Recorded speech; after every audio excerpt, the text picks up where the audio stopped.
Okay, this thing should be live. I don't know about anything else right now. And I'm heading into work, but I'll just go live for it. And now my visor wants to start fogging over. It's actually kind of cool this morning. I guess because of all the rain and everything. It's like proper chilly, whatever you want to call it. You know? I can't do the English accent. So, I'll let me crack this thing. There we go. So I can see.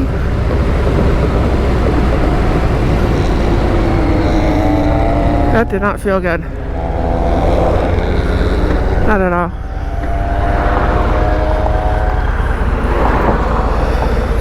I don't know why my visor is so messed up this morning.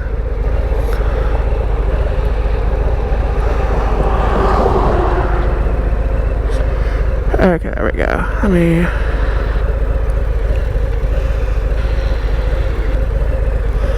There we go. Turn that down. It's like it is so foggy. Buck Brown, how are you doing? What did you say? 5 a.m. Seriously? What? Let me see. First, surprisingly, good morning. Okay, cool. I'm running late. It's 5 a.m. I don't think I can technically start my log until like 6. Then I gotta go get a load of wastewater. And I thought that was a cop behind me. I was leaving the neighborhood and I made the right and I did kind of like a roll and stop thing, you know. And you know what I'm talking about. I'm on a bike. And all of a sudden these lights come on behind me. And I'm like, oh shit, that's gotta be a cop. Fortunately, it was not. And I did not get a ticket. So I don't know how the signal is going to go through here. It's probably going to cut out a little bit. Especially when I get up here around the little curves by the baseball field. But it's actually a little cold. I could wear a jacket and feel fine. I mean, not if I wasn't on a motorcycle, but I'm in like Harley Davidson attire. I've got the helmet on, which in my case isn't begrudgingly. I got gloves and I got boots. So that's what safety equipment for a Harley.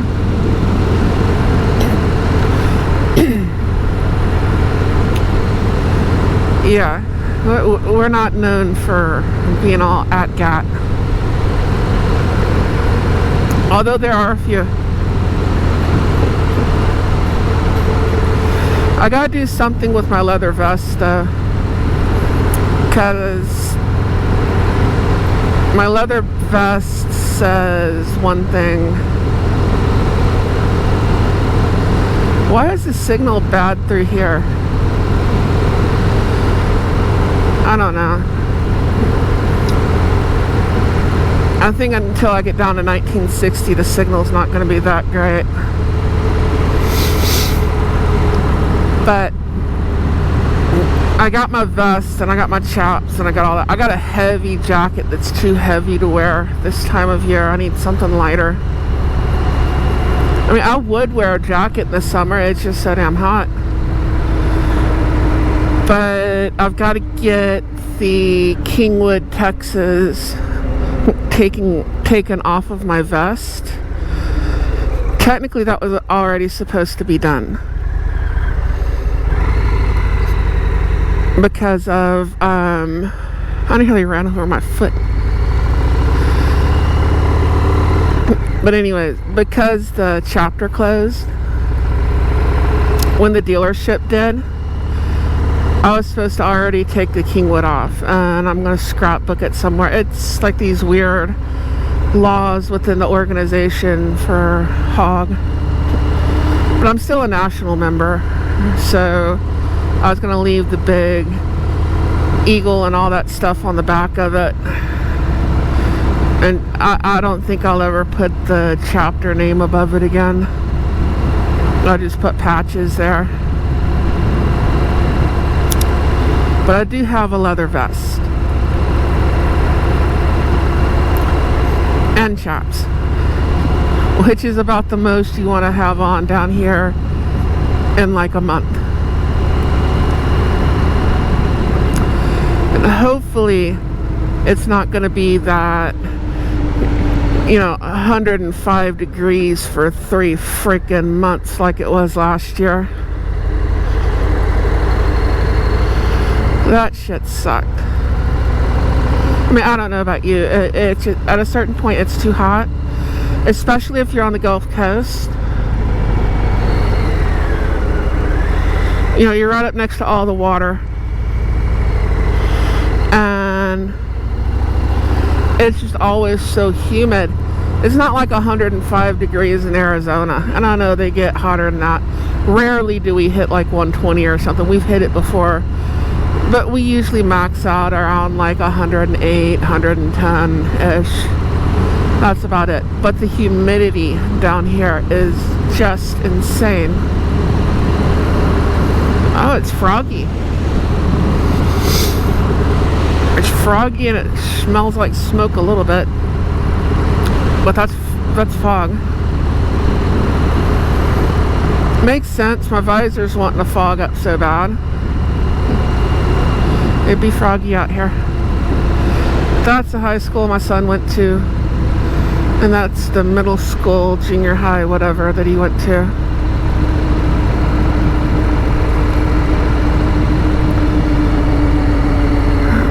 Both of them went to the elementary.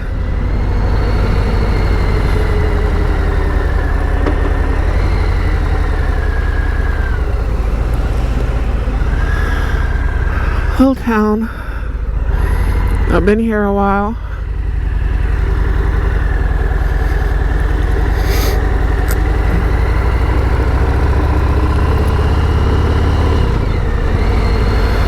Come on, let's get moving. Let's defog this visor. There we go. Scorpion helmet's my only problem. How hard it is to get the damn pin lock insert.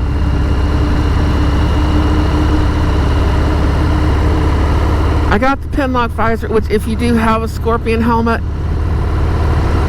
don't buy the regular face shield, ever. Even if you're not going to use the pin lock.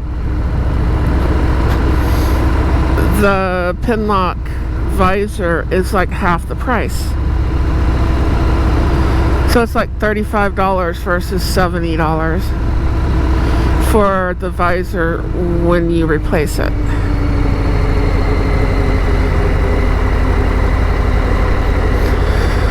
There's kind of no point in getting the regular one, even if you can't get the insert,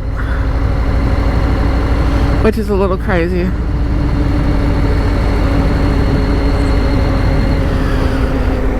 I don't know if y'all are still watching or not. Let me see what I can do.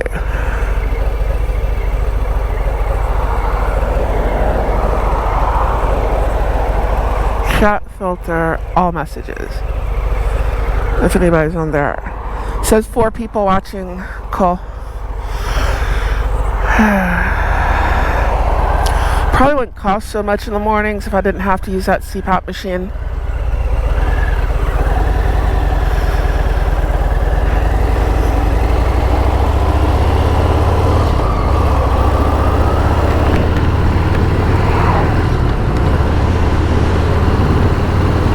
Yeah, I'm kind of chilly. I want a coat.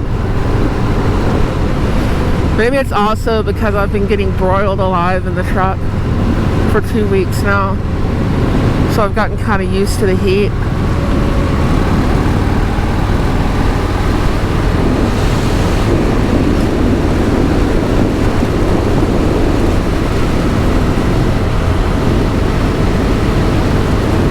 God, that light is bright.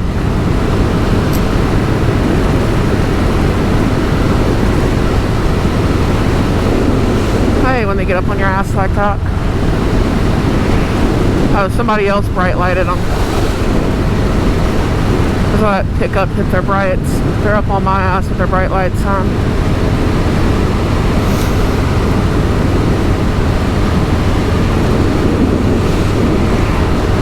And no, I'm not going to brake check anyone. This is not the vehicle to be brake checking anyone on.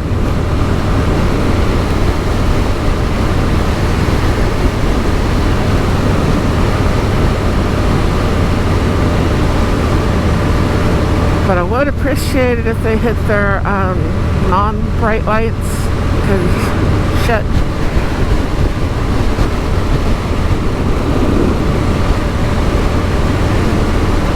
I don't know if y'all can see that in my mirror.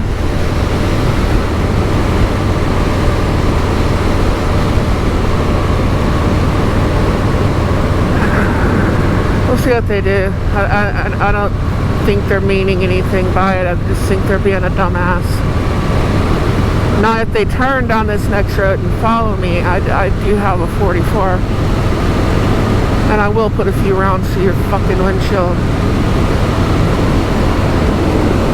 Well, that's a whole different story. Smith & Wesson 329 PD. Best gun I've ever carried. Though it makes my hands bleed to shoot the damn thing.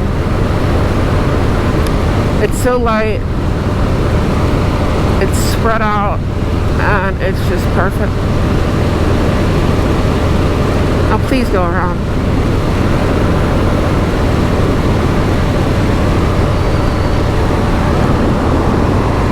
Thank you.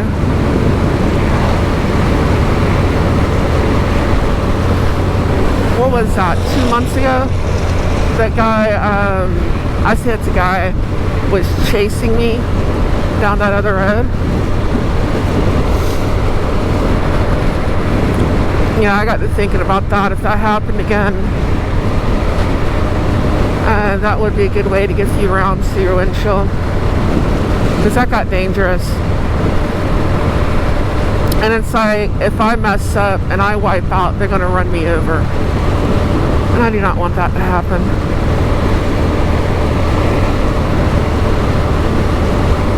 And it's like, you know, those curves are coming up. You know, they're like too messed up and rutted out and everything to take too fast. And you just got this car right on your ass. And you're trying to slow down. I don't know what I did to piss them off. I think they got mad because I went around them. They brake checked me as I went around them. But there's a video out there. That's the one that they put on MotoStars. He used my video in one of his.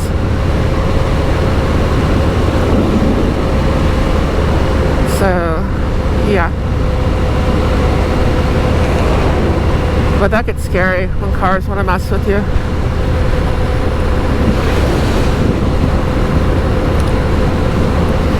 Hopefully the wind's not too bad. I do have my visor cracked.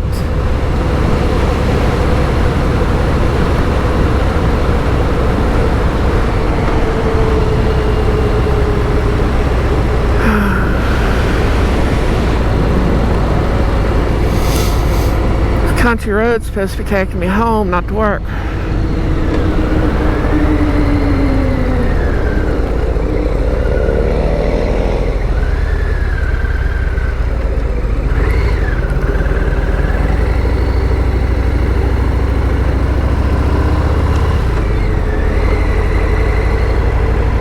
I'd probably cut some time off by just taking 99, but I refuse to take that toll road. If you can't put a disgruntled employee out there to take my money, I don't need to take your toll road.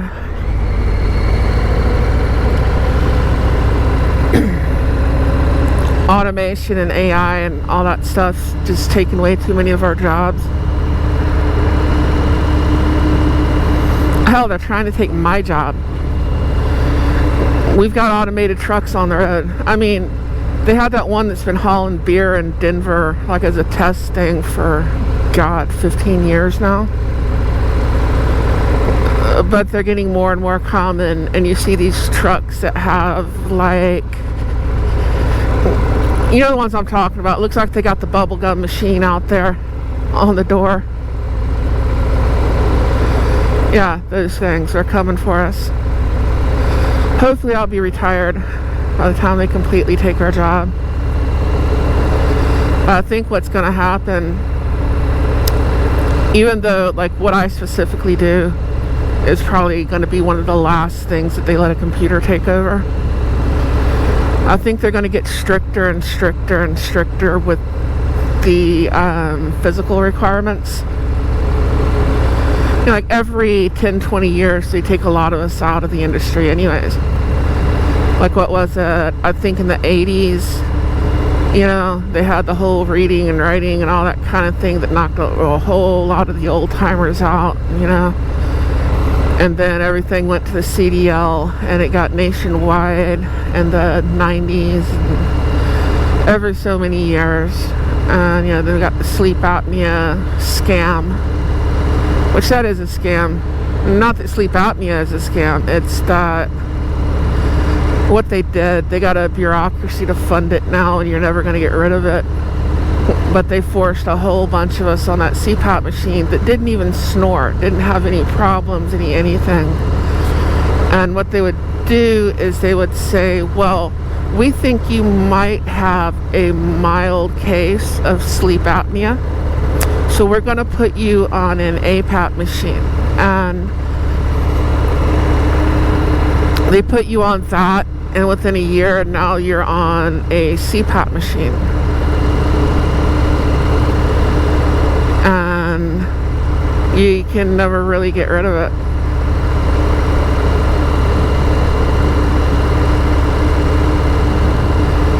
Be a good doggy.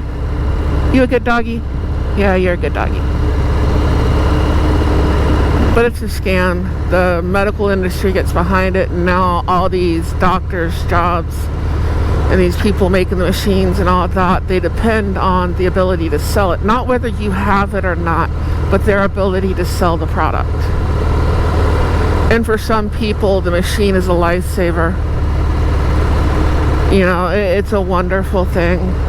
But I think there are a lot of people being forced on those machines. You might as well say at gunpoint, because it's the government forcing you on it, that don't belong on those machines.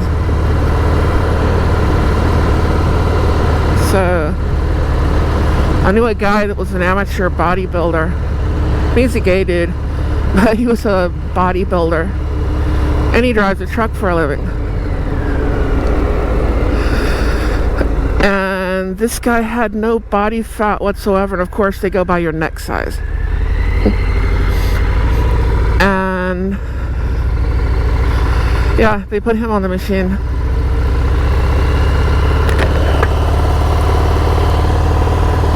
But when they hit me up with it, I left the doctor crying.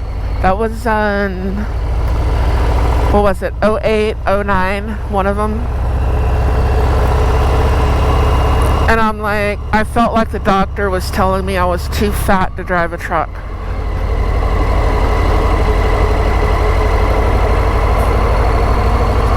Not the one that did the physical, but the pulmonologist. And it's also the added cost, because every year I got to do a pulmonologist thing and get a letter from them. I got to do a breathing test this year. I don't think I should have had to see a pulmonologist until like a couple of years ago with the whole COVID thing. Because COVID ended up giving me COPD and asthma. And that's the point that I should have been looking for a pulmonologist. Not when I was in good health. You know? That's the way it is. There's a lot of scams like that. I think a lot of our medical industry is a scam. It's not that we don't have good doctors. We have good doctors, but also doctors are a private business. They're a small company for the most part. You go to your general practitioner or what have you, You know, that's an independent contractor. And then you got the pharmaceutical companies lobbying them for their interests. And hey, do you like these pens? Do you like this? Do you like this little bit of extra money? And there's all this unnecessary medication that people are taking. Now, there is necessary medication. And so how do you tell the difference? You know? And they just want to force you on all this medication that, hell, by the time you hit 60 years old, you're taking so much medication, you not only can't afford to eat, I don't think there's any room in your stomach for the food. You know, and when did we start raising our children with medication? You know, God put an ass on them, use it. That whole spare the rod, spoil the child. Not that autism and all that stuff don't exist. I have an autistic child. I'm on the spectrum myself. But why do we need to be forcing all this medicine down their throats? And this medicine has a side effect of this and of that. You're taking this medicine because of this, and that one because of that.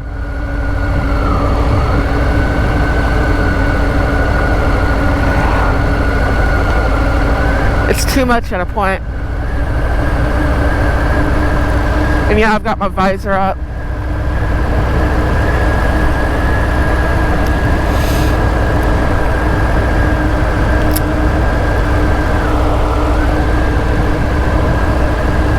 It keeps fogging over, and it's a little bit foggy, so I don't know if the camera picks that up. Always have to look back later. There's like some sections where, yeah, it should pick up the fog, and there's some that's like,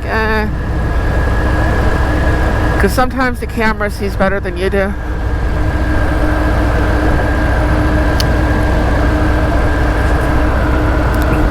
But we're expecting some little boy to sit down with his hands in his lap and be quiet for 8 hours a day. And then we get mad when he's wanting to stare out the window at a frog.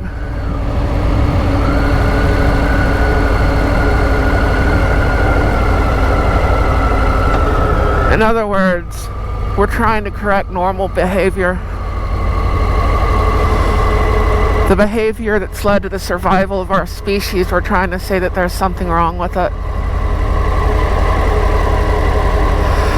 And then we're putting medicine down their throats and basically tranquilizing them. And we're like, let's go ahead and we're going to give you meth, and we're going to give you uppers and downers, all that shit.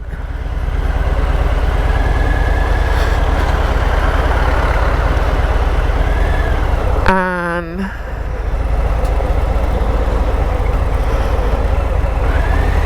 it's doctor prescribed. We're going to call it Ritalin. We're going to call it whatever. So it's good.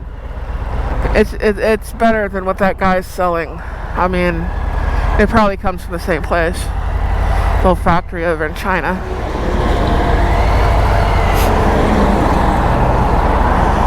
But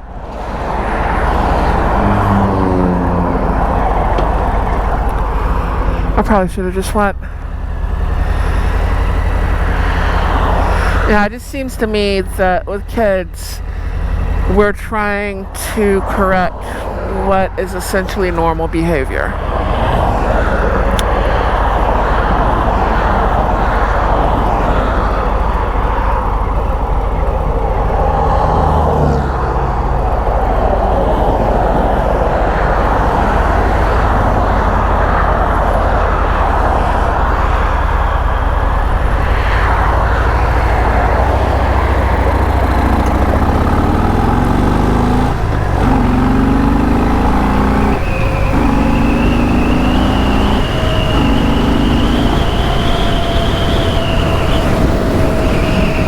can't see out that visor at all now.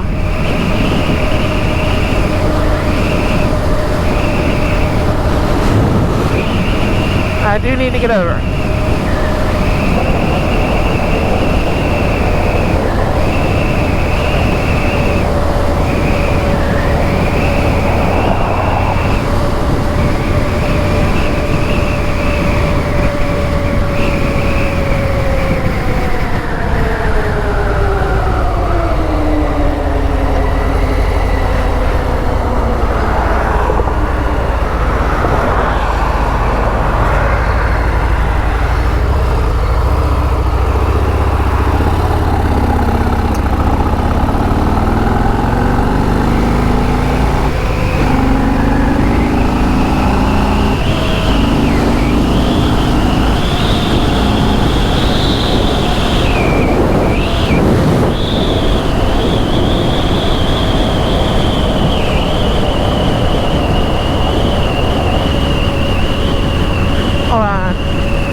Wind noise.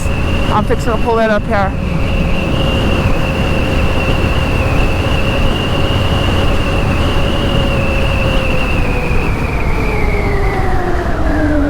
Please, Mr. Four-Wheeler, don't run me over.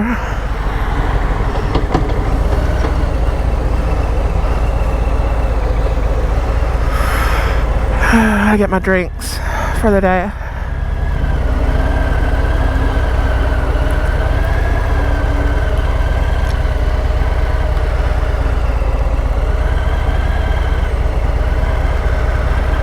Hopefully that wasn't too loud. I went to put my visor back down and I was like, whoa, I can't see nothing. Let's check out some comments. Hello, Edward. How are you doing?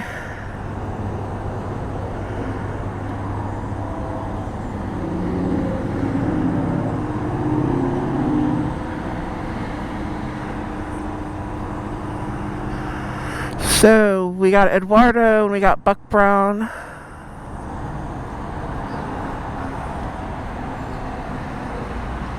Yeah, some of them are aggressive. Welcome to Alabama.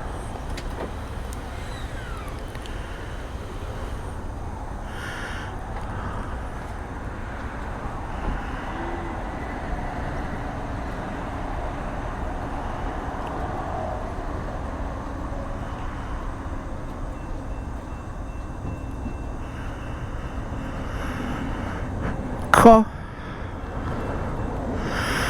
Well, anyways, I see Eduardo, I see Buck Brown. Thank you so much for watching and for commenting, and I'm gonna let y'all go because I'm gonna go inside.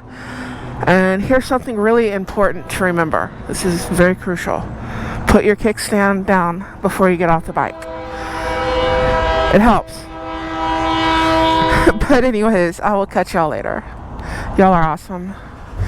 Bye-bye.